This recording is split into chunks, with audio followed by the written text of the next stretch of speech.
where news comes first. This is ABC7 Extra. Good evening. I'm Saul Saenz, and this is ABC7 Extra. Only one of the three major school districts in El Paso can make the claim that enrollment numbers in their district are up. All three districts have open enrollment. El Paso and Isleta Independent School Districts are showing downward enrollment trends, and they could be losing those students to other school districts like Socorro Independent School District. Here's a better look by the numbers. Just 3 years ago, SISD officials reported enrollment numbers just about 45,000 students. This year, that number is just under 47,000, and the school district projects those numbers will increase by 1,000 more students in 2020. With increased enrollment come concerns about how to keep all students safe. So SISD is taking an aggressive approach to put a law enforcement officer, not just a security guard, in every one of its 23 elementary schools. ABC7's Michael Gordon reports for Extra. Not many school districts across the state will be able to kind of say that they have a police officer at every single school. Our students won't be able to learn if they don't feel safe. But that safety won't come cheap, costing over $1 million from the district's general fund. We have about 850 more students this year, so that brings additional funding. So we made the decision of, again, with the support of the trustees and getting community input, that safety needs to continue to be our top priority. Those new officers will be trained to relate to those kids and hopefully get an early tip-off to any incoming dangers. Build that relationship with our community. We want them to mentor our kids early on in elementary. Our kids are the ones that know exactly what's going on before we do. And as an extra measure, SISD is also investing in heavier weapons for those officers. The district purchased seasoned Scorpions. These are 9mm short barrel rifles, if you will. We've already received those, and we're in the process of going through the training, if you will, for proficiency. Joining us now for a one-on-one interview is Socorro Independent School District Superintendent Dr. Jose Espinoza. Thank you so much for taking time to talk to us. And there's one question that I have to ask you. Out of all these area schools, you are actually the only one in the El Paso area who's reporting some pretty good gains. The only one that I can see that's even close is Anthony Independent School District with a gain of only 3 students. How do you do it? Well, there's many keys to the growth of Socorro ISD. You know, we're currently in the intersession right now, and if you look at the numbers, this year's intersession compared to last year's intersession, we're about 850 more students this year than what we had last year. We are like I tell people, a destination school district. Families across El Paso, they want their children to take advantage of the endless opportunities that we offer in Socorro ISD. You know, currently, this just happened this year. Every single one of our high schools is an early college high school. So parents, they want their children that when they graduate high school, they also have the potential to graduate with an associate's degree or 10 college hours, 30 college hours, 50, 60 college hours. So parents, families, they want their little ones to be part of the endless opportunities that we offer. That's just one of many opportunities that we offer in SISD. Y'all also kind of started a trend with open enrollment, and now the other school districts have open enrollment. El Paso Independent School District as well as Isleta Independent School District, they too have open enrollment, but you are still showing some gains and they are not. And so the obvious question is, are they coming over to Socorro? Yes, well, you know, the other neighboring school districts here in the El Paso area, they've had open enrollment. Some school districts have had open enrollment since the early 90s. We just, our board of trustees, our amazing trustees, just approved open enrollment in the month of June, which was about 5 months ago. And we've had a lot of requests from parents from neighboring school districts that, hey, we want to apply, we want to take advantage, we want to bring our little ones, our children, to one of the 49 schools that we have in Socorro ISD. So before that, you know, I've been here now 7 years. You know, about 5 years ago, 4 years ago, 2 years ago, all those years, I'd see people at the baseball park as an example. Yeah. And parents would say, hey, I'm zoned to this other school district, but I really want to bring my little one to one of the Socorro ISD schools. but they couldn't because we just, we educated the students that live in the Socorro zone. But now, in the last 4 or 5 months, we've had a tremendous amount of interest, parents applying to one of our 49 schools. Obviously, we can't accept everybody because there's some schools in Socorro ISD that are at capacity. So we're only taking students at schools that have the room to accept. Which you bring up a really good point, is that one of the things that we were talking about before we started the interview is your teacher to student ratio is really low. Yes. Let's talk about that. How many students per teacher? Yes, in Socorro ISD, we make decisions like if we're making them for our very own children. We treat and we educate our students as they were our very own. And our actions speak louder than our words.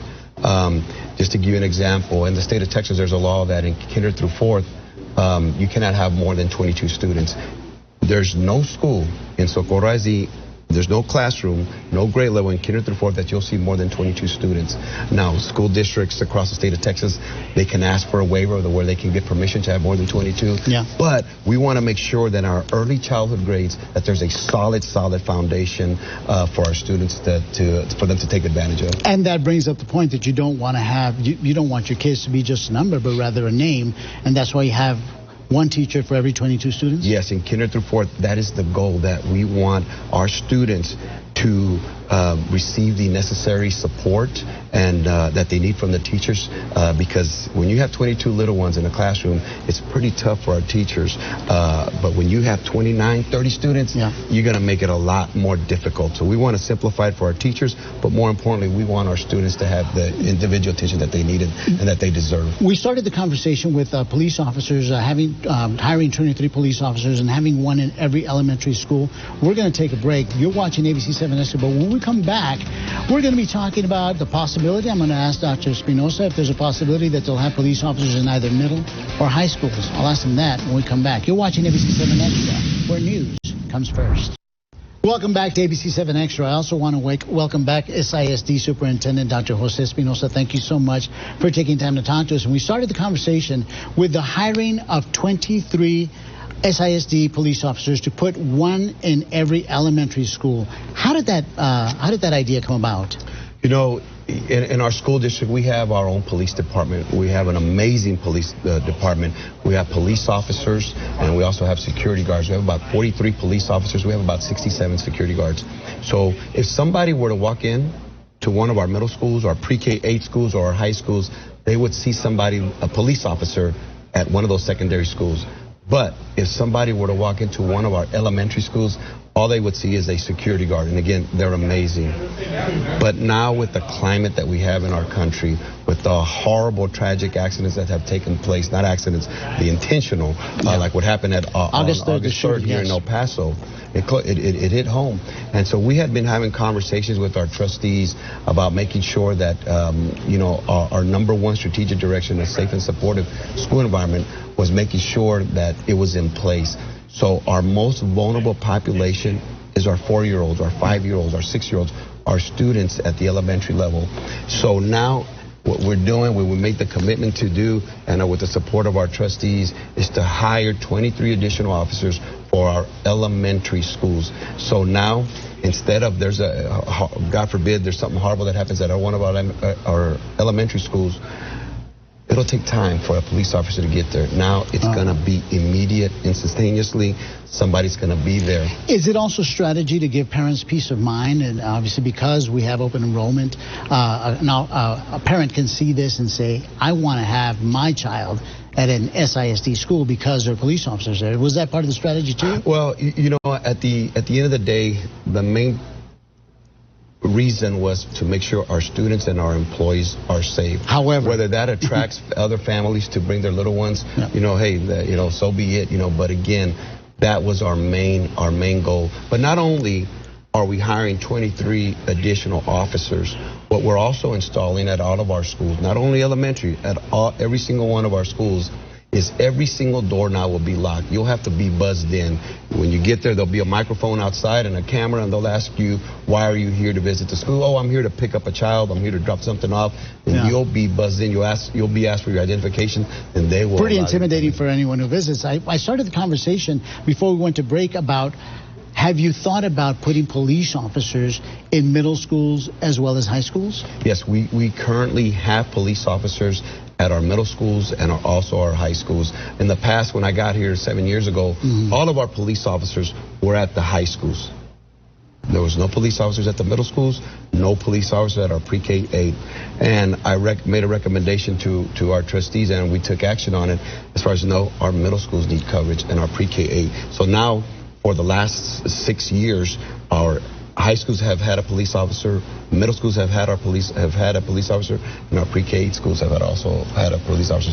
The only ones that didn't was our elementary schools. Okay. And now the goal is that every single one of our schools will have a police officer at their campus. Do they go through any specific training, say, other than what they would go, the type of training that you go through in a police academy? Do they have any other type of training? Yes, we have an amazing chief, Chief Jose Espinoza, and he already hired 2 police officers. Wow. They obviously go to their police academy trainings, but then they'll go through 2 weeks of Socorro ISD police officer training as well. So you've hired 2 of the 23 that you all want to hire. Where do they go to, say, for instance, if one of our viewers is someone who's thinking about joining your force? Yes, contact our school district, go to our website or call our school district. And there's been a lot of interest, from different individuals. So I would highly recommend that they reach out to one of our to our police officer, our police department, or just simply call our school district. What are some of the concerns that parents are raising when they see something like an accident that we had at the El Paso Independent School District Elementary School not too long ago, just Wednesday? Wednesday morning, a child was struck and killed. Do you have right away parents calling you and asking, are my children safe? Yes. From incidents like those? Oh, yes, from parents, from employees, community members. And again, that what happened on Wednesday is just horrible. And that's one of the things that we urge, to our families and our students is when our families or our entire community, when they're driving by a school zone in the morning or after school, they have to make sure that they slow down. They're looking out for 4-year-olds, 5-year-olds. They're looking out for a mom walking their child, our high school students as well. It's bringing awareness, continuing to educate our students on, making sure that they look both ways, making sure that our crossing guards, and again, we have magnificent crossing guards at our schools. They do a great job. Do you have crossing guards at every elementary school? Yes, we do have crossing guards at our elementary schools, and they do a phenomenal job of assisting our students in the morning and also after. Is it just in the immediate area, or do you have them in far further away from the school itself? Because, as you well know, a lot of kids walk to school. Yeah, and I wish we could have more, in the extended areas. But if you look at our immediate areas of our schools, you will see cross guards. But again, I just highly encourage parents to be careful when they're walking their little ones to school, not to let a 4-year-old, 5-year-old, not that they do, but you just never know, them walk by themselves, because something like what happened on Wednesday, could always be a possibility. I was also impressed by a program that you all have, and I don't know if you celebrated it already this year, but where you go door to door to some of the homes and remind folks just about Socorro Independent School District, the door-to-door knock. Are you all still doing that, and what's the message that you send? Yes, we did that 2 years ago. And then our employees, our teachers, our administrators, hey, we want to do it again. And basically what it is we went door to door to educate our families about all of the opportunities that we offer in Socorro ISD, because now we are in a era of choice where parents now have choices. So we want to make sure that we hang on to every single family, every single child in Socorro ISD. So we went door to door. We educate about, the endless opportunities that we have in Socorro ISD. We educate and we let them know that Socorro ISD was the largest school district in the state of Texas that earned an A, because TEA came out with a new accountability rating about 2 years ago. We earned an A, and we also earned the post-secondary readiness distinction, which speaks volumes. Again, we were the largest school district in the state. Not many schools districts across the state will earn both. You talked about choices. We're going to pick up the conversation after the break, specifically charter schools and what sort of impact they're having on SISD. We'll pick up that conversation when we come back. Welcome back to ABC7 Extra. I also want to welcome back Dr. Jose Espinoza, Superintendent for SISD. We were talking about, just before we went to break, about charter schools. They're having an impact on schools across El Paso. What sort of impact are charter schools having on SISD? You know, charter schools, they have moved into the El Paso area. And one of the things, as I said earlier, that we're doing to hang on to our students is making sure that our families are educated on what we offer and what charter schools offer. And last year they opened up in Socorro ISD, and I was so excited, so happy to report. I'm so happy to report that they did not open up at capacity. When they moved into Austin ISD, San Antonio ISD, and other areas across the state of Texas, they've opened up at capacity, then a waiting list as well. They did not open up at capacity, and that tells me that our parents in Socorro ISD, they trust what's happening at every one of our 49 schools. Yeah. There's trust in our amazing teachers, our administrators, on the happenings in SISD, that they know that the opportunities that they have here cannot be matched by no other school district or no other charter school. I'm sure EPISD as well as YYISD are curious to know what it is that you're doing that they're not to attract students. Well, would you mind sharing some of those pearls of wisdom? Well, you know, a lot of it, it's just an expectation. You know, we have over 7,000 employees. We treat and we educate our students as if they were our very own children, number one. Number two, our actions, they speak louder than our words. And we also get input from our families, from our parents, from our employees, from our students. We started this climate survey that we have about 6 years ago, where the parents, every 2 years, they fill out a questionnaire about our school district. Students do that as well, and also our employees. They tell us what we are needing, what we are deficient in, what we are excelling in. And, you know, I don't think many school districts across the state or across the country do those climate surveys to get input on how you need to improve. Because if we're just going to be talking to each other as far as just employees, oh, things are great. No, I trust you, but I want to verify. I'm going to ask the students. What are they asking for? They're continuing to ask for, number one, safety. They want to make sure our schools are safe. The academic rigor that our students need to be successful. They want to make sure they have the best teachers, the best librarians, the best counselors. They want to make sure that we hold ourselves accountable.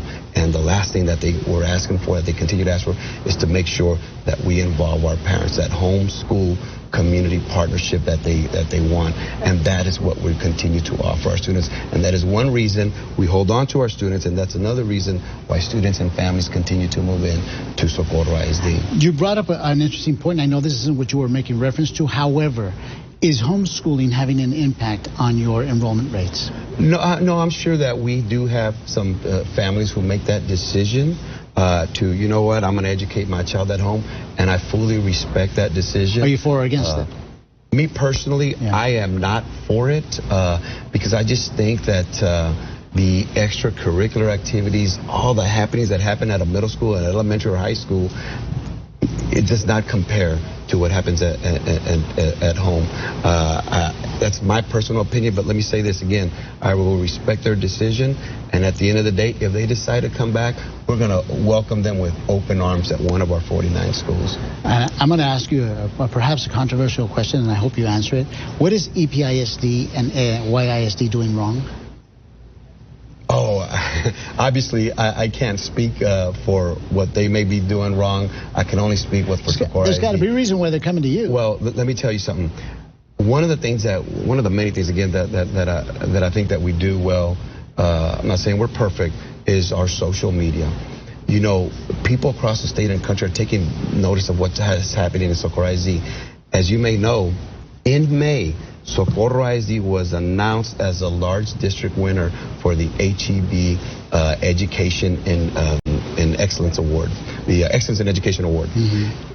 And we're not even an HEB market. HEB is a popular grocery store, and they support public education. Very few people know about HEB. Exactly. And for HEB to announce Socorro ISD as the winner for the large school district, which basically says you're the best school district in the state of Texas, is really remarkable. Well, how did HEB find out about Socorro ISD? Number one, obviously our academic success that our students have had, earned an A and a post-secondary readiness, but also through social media. People are taking notice. Now you see other school districts that are starting to increase their social media activity, but I think that's a huge key to our success. Teacher salaries, are they competitive?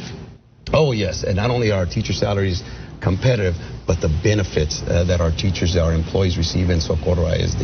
Yeah. And we'll always continue to push. Last year they got a raise, just like any school district here, every school district here in El Paso. And this year, when those conversations start up, we're going to look to continue to give them the highest raise possible. Dr. Jose Espinoza, Superintendent for SISD, thank you so much for coming on this program Sunday evening. And I want to thank you folks for opening your homes up to us so you can watch ABC7 Extra. From all of us here at ABC7, good night y buenas noches.